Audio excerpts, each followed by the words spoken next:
I woke up one morning and my world tilted. My boy had built an app worth millions. He was 17, he had autism. 11 years earlier, his mother walked out. She left like a storm, no calls, no goodbye. I raised him alone. I patched school meetings and late nights. I learned how to breathe under pressure. Then she came back, with a lawyer standing in my doorway, quiet as a threat. She wanted his money. I felt the floor drop beneath me. But my son whispered one sentence that stopped the air. Just let her talk. Houston feels alive at dusk. The sun melts behind low-rise apartments and tall pines. Our block smells like boiled greens in someone's grill. Kids play double dutch on the sidewalk. Church songs float at 11 on Sundays. That kind of rhythm steadies you. That rhythm was mine. I'm Clarence. I work steady. I keep my hands and my word clean. The house is a 2-story brick row house. Paint a little faded, curtains that grandma gave us. A framed picture of my boy Malik on the mantel. He's wearing a hoodie, smiling shy. The living room holds our life. A deep leather couch that's seen every bedtime story. A plain kitchen table with rings from coffee. The AC hums at night. It's the kind of home built on vows and second chances. Malik is soft-spoken. He likes patterns and clean lines. He hums when he's focused. He lines his books in perfect order. He can't stand loud music, but he can code for hours in quiet. I learned to read his pauses. I learned to sit with him when his hands rubbed his temples. We found our own language. I drive him to school. I sit in IEP meetings and take notes. I make dinners he can eat when textures bother him. I do the little things that add up to trust. Ivy used to cook collard greens that tasted like church. She had a laugh that filled a room. We used to sit on the porch and talk about dreams. For years it was calm. We had routines. Sunday dinners at Mama's, the cousins dropping by. Barbecue smoke, laughter, the neighbor's dog shaking itself at the gate. Those small things made home. But small things can hide cracks. Lately there was a stillness in the kitchen, a plate left unwashed, a silence at the door. Ivy's perfume in the closet but not on her skin. I told myself nothing. I told myself I was tired. I told myself I would wake up and everything would be the same. I was wrong. That night something shifted and I felt it in my chest like a quiet charge. I couldn't see the storm yet, but I could feel the wind changing. It started with small things, tiny shifts. Ivy came home late. She used a different route. She laughed a little off-key at things she used to love. At first I blamed work. Maybe she had a new client. Maybe she was trying something new. I wanted to believe the best. I needed to, but trust isn't a wide-open gate. It's built in steps. I watched the steps change. Phones buzzed a lot. She kept her phone face down. When it rang, she would step into the hallway. I learned little tells, a swallow when she lied, a thumb rubbing the ring on her finger when she was nervous. She bought new clothes I couldn't explain, fresh hair, sudden fashion. She wore things that made strangers notice. She started saying, "I need space," like it was a bandage for something deeper. One night I heard muffled laughter from the bedroom. I paused outside the door. It wasn't our laugh. It was a lighter laugh, younger. I pressed my ear to the wood and heard nothing after that. I stood there with the hum of the house in my ears. Malik was asleep down the hall, tucked in with his weighted blanket. His breathing was calm. My hands were not.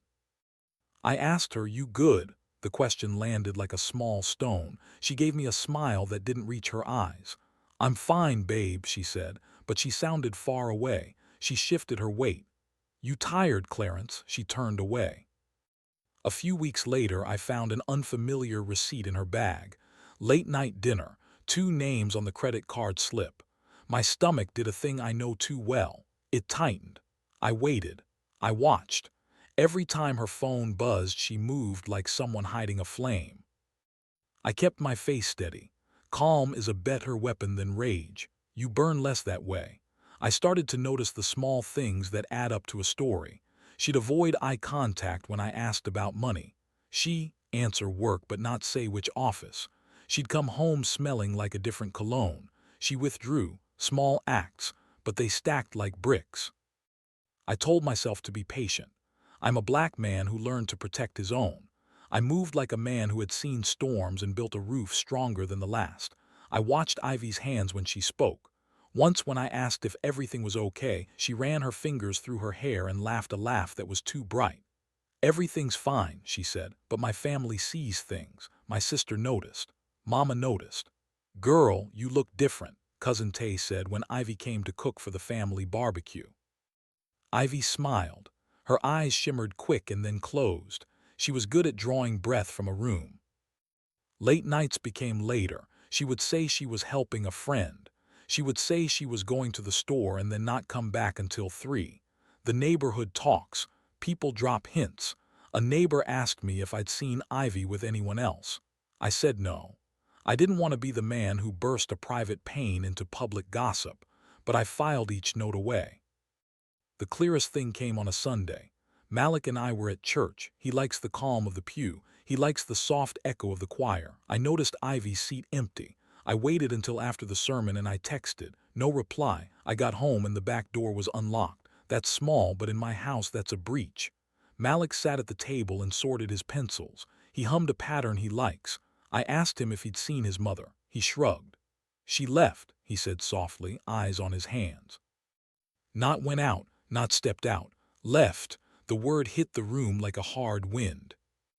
I found a note on the counter later, a few lines. "I need to find myself."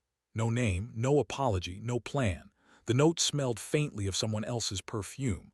I stood in the kitchen and felt my heart slow and then accelerate. I wanted to call her. I wanted to scream. I wanted to hit something. Instead, I made dinner. I sat down at the table and listened to Malik arrange his pencils with care. I told myself I would not be shaken. But that night, as I lay awake, I felt the house change shape. There was an empty seat at the table. There was a voice missing at night. I knew then the quiet was not just quiet. It was the start of something, and I was not ready for the storm that followed. Days turned into weeks. Ivy was gone. No calls, no returns. The note was all we had. I filled the days with work and meetings and school runs. I made sure Malik's world stayed steady. He needed routine. He needed a father who could stand without crumbling. I learned to fold my hurt into small, steady things. But pain has a way of pushing through the seams. Then 11 years later, she walked back into my life. It was an afternoon in October. The light slanted through the blinds and cut the living room into stripes. Malik was in his room, headphones on, fingers moving over a keyboard. He was 17 now. He'd grown taller than me. He had the same shy smile as the boy on the mantel. I heard the knock at the door. I opened it. Ivy stood there, same face, older lines at the corners of her eyes, but she had a lawyer beside her. The lawyer's suit was crisp, papers in a folder. Ivy's eyes were steady. She smiled like she had rehearsed it. I felt a cold that wasn't weather. "Clarence," she said.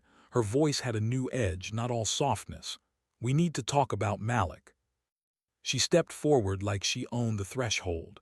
I felt every step like a dismissal. I kept my face calm. I was a man who had learned to hold the room. The lawyer spoke in that measured tone that chooses words like tools. "Ms. Carter is here to make a claim concerning her parental rights and financial interests related to Malik's enterprise." I felt my throat tighten. Malik walked in then, hair still a little messy, eyes curious. He looked from me to Ivy and back. He knew people. He read faces. He saw the tension like a weather change. Ivy said, "He built something. I know he did. I want to be part of it. I want what's fair." I asked, "You left Malik when he was 6. You walked out with no plans." My voice stayed low. I felt my hands clench. She looked at me and then at Malik. There was a pause like a held breath. "I know I left," she said, "but I'm back. I want in." The lawyer set the folder on the table and unfolded a stack of papers. There were signatures, trust forms, notes about custody, paternity. It felt like a trap laid in plain sight. The numbers on a document made me dizzy. Malik had an app that started as his hobby. Now it was worth $3.7 million. That number sat on the page like a bright stone. I thought of all the nights I sat at that table. I thought of every doctor visit, every parent-teacher conference, every calm night I had given up to hold the house steady. I thought of the way Malik's fingers trembled when he was anxious, and the way he smiled when a piece of code finally worked. My lawyer, my friend Darnell, leaned forward and whispered to me, "We might lose this." He had looked at the paperwork in the folder. He had seen clauses about biological parent and claims, and a legal history I didn't know Ivy had started. I felt a hollow open in my chest.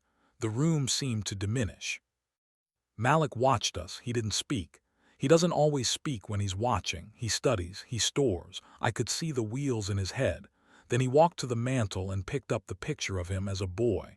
He traced the glass with one finger. He turned to Ivy slowly. He said in a small voice, "You left."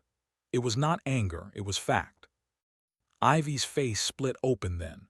For a moment she looked shocked, like someone else had just told her the truth. She opened her mouth and then closed it. The lawyer cleared his throat. "We can begin the process," he said. That night the house hummed differently. I lay awake with Malik's bed light seeping through the hallway. I thought of the years I had built. I thought of the homework nights, the school pickups, the lunches packed. I thought of a life built in small, steady acts. I felt the ground shift under me. Then Malik, who had been watching quietly, reached over and put his hand on mine. His fingers were warm. He whispered, "Just let her talk." His voice was soft, but there was a calm in it that steadied me like a hand on a shoulder. The room went quiet. I didn't know what the morning would bring, but I knew one thing: everything was about to change. When Malik said, "Just let her talk," I heard more than words. I heard a man who had watched the world and learned to wait. I heard a voice that understood power in pause. I felt something shift in me. I could be loud. I could be raw, but loud gets you noticed. Quiet wins trials. I started small. I kept my face like glass. I answered questions calmly. I let the lawyer do his work. But at night, when the house quieted, I did my own work. I gathered our files, bank statements, old tax returns, receipts from years ago. I pulled them from boxes in the attic and from envelopes in the bottom drawer. I made copies. I labeled them. I made sure Malik's name was spelled right on every document. I moved money where it would be safe. I talked to the bank in tone that doesn't invite suspicion. I changed account passwords. I closed old credit lines that Ivy might claim. I did it quietly. No drama, no announcements. I called in favors. Cousin Tay, who knows people at the courthouse, lent me time. Darnell dug through public records. He found a divorce filing from Ivy in a county I'd never expected. He found a claim she made years ago. Each paper made the picture clearer. But the real work was not in the documents. It was in the way I put myself between Malik and the noise. Malik and I had our routine. Afternoons at the community center where he tested his app. Nights on the porch where we watched the street. I watched him code like he was prayerful. He'd rock slightly when he solved a bug. He'd hum. The app started as a tool to help kids like Malik organize their day. It grew because he made it useful. It grew because he kept his eyes on people, not profit. I watched him morph into a quiet leader. He did not crave fame. He craved order. I also started to plant seeds. I made sure mentors in Malik's life had his paperwork. I set up meetings with a trusted accountant. I told the accountant the story in short sentences. "My son built this. He needs protection. He needs adults who will not let him get chewed up." The accountant listened. He set up trust structures. He made sure equity was recorded in Malik's name. He wrote up documents that would be tough for a late arrival to challenge. I kept every receipt. I kept every email. I printed copies and put them in folders arranged like armor. At home, I played the old man. I kept my face soft. I made coffee in the morning like nothing was wrong. Ivy would come around sometimes, calm and regretful. She offered small talk. I smiled and nodded. I let her talk. I asked about small things like what church she'd been going to. She answered like someone auditioning for sympathy. I kept my eyes on Malik. He watched Ivy the way he watches code, with math in his head and no rush. He was not cruel. He simply cataloged. He looked at her and noted. At the same time, I recorded things. I kept text messages where she asked for money. I had screenshots of calls that dropped. I wrote down dates when she wasn't there. I kept proof she had abandoned us.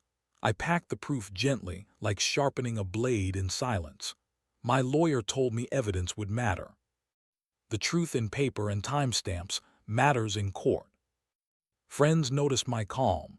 "You're different," Darnell said once. "You look colder," I smiled. "I'm focused," I said. Focus is a kind word for the kind of planning that eats you from the inside until you can see the shape of victory. I prayed at night. I asked God for strength, for patience, for a steady hand. There was a deeper plan, too. I started to let Ivy show her colors. I did not block her calls. I let her come to the house and talk. She would tell Malik a version of the past that blamed me. I listened with my head cocked. I let her twist. She did not know I had already documented the truth. She thought she could rewrite our story. When Ivy's lawyer made formal demands, we were ready. Darnell had built a folder that sang with dates and receipts. The accountant had made trust documents that could not be easily broken. We had witnesses who would speak to Malik's care. We had a paper trail that started long before Ivy's return. I kept it all quiet. Quiet is hard. Quiet is lonely. It also disarms the flashy drama and reveals the real thing, proof. On the night before the hearing, Malik cooked dinner. He is a good cook when he's calm. He made a simple dish, hummed, and then sat across from me. He put his fork down slowly. "Dad," he said, "I don't want this to be messy." His voice was small. I reached across and squeezed his hand. "We won't make it messy," I said. I meant it. I had built a shield around him. The shield was made of patience, documents, and people who loved him. The shield would not be cracked by a sudden appearance. I thought back to the nights when Ivy left. I thought of the empty plate she left behind. I thought of how Malik would line up his pencils and keep his books tidy like he was trying to order the world. I had done what a man who loves does. I had stayed. I had built. I had guarded. That night I slept with the quiet hum of preparation in my ears. I felt ready. I felt, for the first time in a long while, like the man who could keep his son safe. I did not know how the hearing would end. But I knew we had made our stand. The next day would be the start of the reckoning. Courtrooms have a smell, paper and coffee, a dry perfume of seriousness. The room was small, hardwood floors. Sunlight slanted through high windows. People sat in rows, voices low. Ivy walked in with the lawyer. She looked put together, the kind of look meant to convince a judge. I sat with Malik beside me. He sat tall, hands folded, eyes steady. My lawyer, Darnell, had a face made for making facts clear. I felt steady. I had to, for Malik. The judge called the case. Paper shuffled. Ivy's lawyer stood and spoke first. He painted a picture of a mother returning, seeking to reclaim what she claimed was owed. He used words like entitlement and parental interest. He leaned into the idea that absence does not erase love. The sound of his voice ricocheted in my chest. Then it was our turn. Darnell stood and walked with purpose. He laid out a timeline. He opened a folder and pulled out receipts, text logs, school records. One by one, he placed facts on the table like stones. The room watched. The judge watched. Ivy's face went from confident to thin. Her lawyer tried to interrupt with legal jargon, but Darnell had prepped the ground. Each document told the story of a father who had kept his son steady. Each date showed absence. The judge's eyes moved like a metronome over the pages. I felt something shift when Darnell read the note found on the counter, the one we'd kept for years in a safe. He read the line, "I need to find myself." He read it slowly. The room felt smaller. Ivy's lips trembled.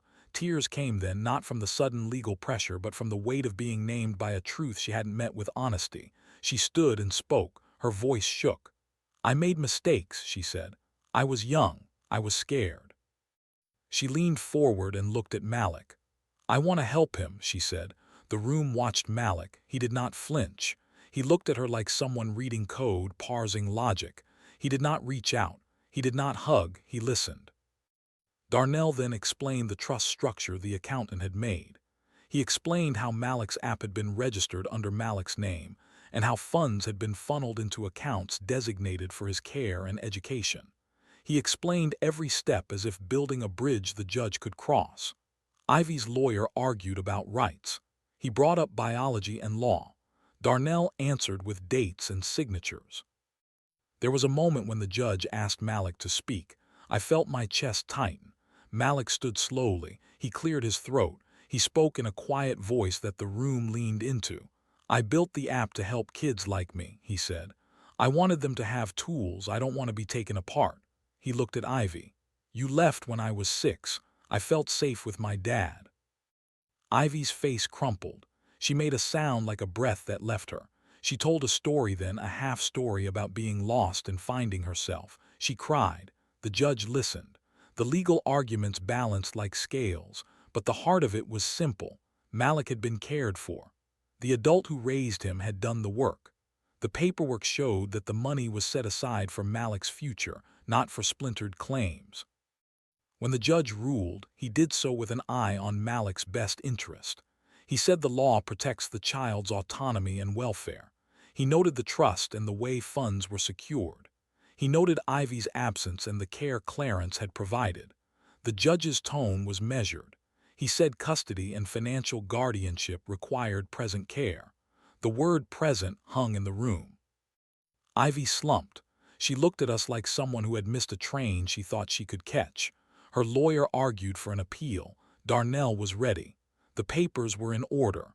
But in that second, when the judge's gavel finally tapped, something heavier than paperwork landed. The room exhaled. Outside, people murmured. My brothers from the block were there. Mama cried into her prayer shawl. Cousin Tay clapped me on the back. Malik stood quiet, eyes distant. I walked him out to the car. The evening air wrapped around us. He put one hand on my arm. "Thank you," he said. His voice was small and steady. I could feel the weight of years lift like fog. Ivy left the courthouse with her lawyer. She didn't run. She moved like someone whose plans had been checked by a stronger hand. I watched her go and felt a strange ache, not for what she lost, for what we'd all lost in those years, for the family that could have been. The confrontation had ended. The fight was not flashy. It was quiet and relentless. We had spoken the truth, lived the truth, and let the law listen. She knew then she had already lost more than money. She had lost time. After the hearing, the neighborhood buzzed. Words travel fast in Houston. People said what they wanted to say. Some said I was lucky. Some said I was strong. Some whispered about Ivy like wind. Mama watched Malik like a hawk. She called him every day. Cousin came by with plates of food and jokes that tried to push the cloud away. Ivy's calls slowed. Her lawyer made a few moves, appeals and letters and offers to negotiate. We had set everything up so negotiations were clean. The trust was ironclad. The accountant ensured Malik's shares were protected. The app's company had formed a board with Malik's name on the charter. It felt good to see structure where once there had been chaos. In time, Ivy lost more than she hoped to reclaim. Without steady involvement in Malik's life, the court found her claim weak. She was not given financial control. The judge placed guardianship decisions with a committee that included me and a professional guardian, a step meant to protect Malik's interests. It hurt to see her come up against the wall of her earlier choices. I did not gloat. I watched quietly. The victory was procedural. It was also personal. The community reacted in typical ways. The block showed up for Malik. Folks who'd seen us through the years brought food and offers of help. The church spoke blessings over us. People said things like, "You kept your son." They spoke it like a benediction. Malik returned to his routines. He went back to coding. He met mentors who guided the business side. He stayed humble. He stayed Malik. Ivy faced consequences. The house she had left, she lost a claim on it in court. Reputation is a currency here too. Doors that were once open to her tightened. She moved away from the neighborhood and found rooms that did not echo with the same warmth. Pride is a stubborn thing. Regret is quieter. She reached out a few times. I did not respond. I left space for Malik to decide how he felt. He chose to keep distance. He chose to heal. I felt the change in my chest like a new muscle growing. I slept better. I walked the block with shoulders looser.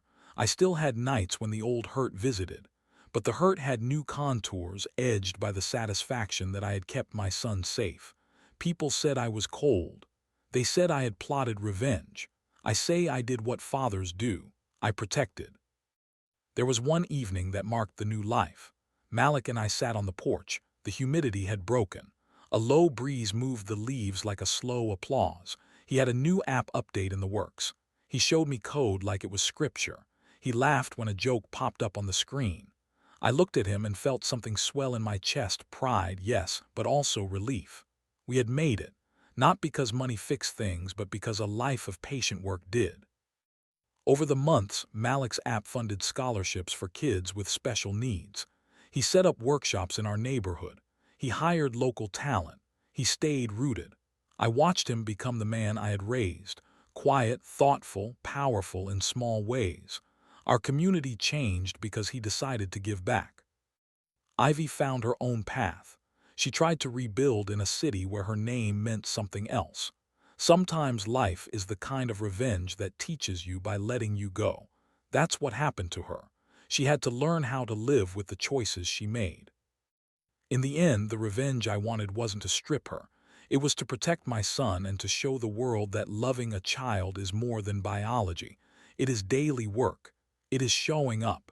It is paying attention. The final outcome wasn't loud. It was steady. It was the kind of justice that holds a child and lets them grow. If you're sitting in a house where trust cracked, know this: steady work matters. Quiet love matters more than loud speeches. I learned to match patience with action. I changed locks and bank passwords, yes. I also kept a seat at the table for my boy. I kept his routines. I kept his doctor's names in my phone. I kept my calm. Malik taught me how to wait and how to listen. He taught me to let truth live in paper and in deeds. When Ivy came back, she expected a story you could rewrite. We didn't let her. We let the truth stand. That's how we won. If you face betrayal, protect the ones who can't protect themselves. Gather facts. Build a quiet net of people who care. Keep your hands clean. Keep your heart open. The sweetest revenge is not to break a person. It's to build a life they can't take. We sit on the porch most nights now. The street sings with life. Malik laughs sometimes until he coughs. I watch him and I feel whole. I would tell any father, show up, stay. That is the truest power.